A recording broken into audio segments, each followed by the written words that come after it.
భారత స్వతంత్ర ఉద్యమ చరిత్రలో పాల్గా ప్రసిద్ధుడైన బిపిన్ చంద్రపాల్ భారత స్వతంత్ర సమరంలో ప్రముఖ పాత్ర పోషించిన గొప్ప నాయకుడు, సామాజిక సంస్కర్త మరియు స్వదేశీ ఉద్యమానికి మార్గదర్శకుడు.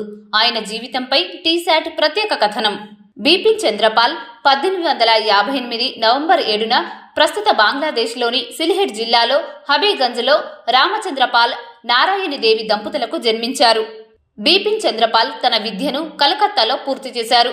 బాల్యంలోనే దేశభక్తి భావనతో ప్రేరణ పొందిన ఆయన భారత స్వతంత్ర ఉద్యమంలో పాల్గొనడం ప్రారంభించారు. 1886లో జాతీయ కాంగ్రెస్లో చేరి తన రాజకీయ జీవితాన్ని ప్రారంభించారు. బ్రిటిష్ వారితో సంబంధం లేకుండా స్వరాజ్య స్థాపనకు పాటుపడ్డారు. స్వదేశీ ఉద్యమంలో ప్రముఖంగా పాలుపంచుకొని స్వదేశీ వస్తువుల వినియోగాన్ని ప్రోత్సహిస్తూ విదేశీ వస్తువులను బహిష్కరించాలని పిలుపునిచ్చారు. ప్రజలలో చైతన్యం తీసుకురావడంలో కీలక పాత్ర పోషించారు. సామాజిక సంస్కరణలు. బిపిన్ చంద్రపాల్ కుల వ్యవస్థను, సామాజిక అవరోధాలను తీవ్రంగా వ్యతిరేకించారు.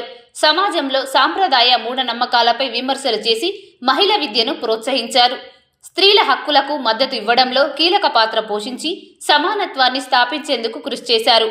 బిపిన్ చంద్రపాల్ ప్రతిభావంతమైన రచయిత, ప్రసంగకర్త, పాత్రికేయుడు. ఆయన పారదర్శక్ అనే పత్రికను స్థాపించడమే కాకుండా the Bengali public opinion, the Tribune లాంటి పత్రికలను సహాయ సంపాదకునిగా వ్యవహరించారు. వందే మాతరం, న్యూ ఇండియా, స్వరాజ్ వంటి పత్రికలు ఆయన రచన కౌశలానికి ఉదాహరణ. బిపిన్ చంద్రపాల్ అనేక గ్రంథాలను రచించారు. భారత స్వతంత్ర ఉద్యమం, భారతీయ సంస్కృతి, ఆధ్యాత్మికత వంటి అంశాలపై రచనలు చేశారు. ఆయన రచించిన memories of my life and times ప్రసిద్ధి చెందింది. మరణం మరియు వారసత్వం.